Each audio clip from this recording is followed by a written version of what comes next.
नमस्कार मित्रांनो, जय महाराष्ट्र. पियरवर ताव मारीत आपण निघालो होतो आरंगावला. सकाळचे वाजले होते 8. आपलं जे काम होतं ते होतं मेहर हेल्थ सेंटरला, म्हणजेच मेहर बाबाच्या दवाखान्यात. हे दवाखाना सकाळी 9 ते दुपारी 1 वाजेपर्यंत चालू असतो. सकाळी 11 वाजेपर्यंत केस पेपर दिले जातात आणि रविवार आणि सुट्टीच्या दिवशी फक्त दवाखाना बंद असतो बरं का. ही माहिती फक्त आपल्या व्ह्यूवर लोकांसाठी सांगितली. दवाखाना एकदम स्वच्छ आणि नीटनेटका बरं का.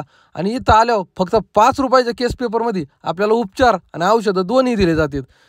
इथं आलेल्या लोकांसंग बोललं ना तर काही जण भिंगार, काही जण कापूरवाडी, काही जण देवळगाव आणि लोकल तर सगळे आहेतच. आणि बाहेरचे जे लोक येतात ना त्यांना इथं फरक पडला म्हणून ते लोक येतात. आपली जी ट्रीटमेंट होती ना आज ती होती दाताची, त्याच्यामुळं आपण लवकर आलो होतो. इकडं दवाखान्या उघडल्या इथं पहिली आरती होती मेहर बाबांची, मेहर बाबा की जय. आणि इकडं केस पेपरला नंबर लागले जातात आणि मग पुढे ट्रीटमेंट असते त्यांच्या प्रोसिजरनुसार. हे दाताच्या ट्रीटमेंटसाठी कापूरवाडीहून आले मावशी इथं.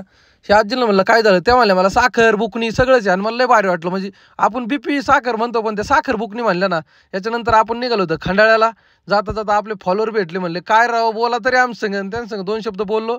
आपण गेलो जावयाकडं, कारण जावयाने उद्योग करून घेतला होता आणि सासूबाई त्याला आता भेटायला आल्या होत्या. त्याला भेटून आता निघणार होतो, पण त्यांनी गाडी घेतली नवीन. तर दिवस कसा गेला आजचा? आनंदी आनंदकडे जिकडे तिकडे चोहीकडे.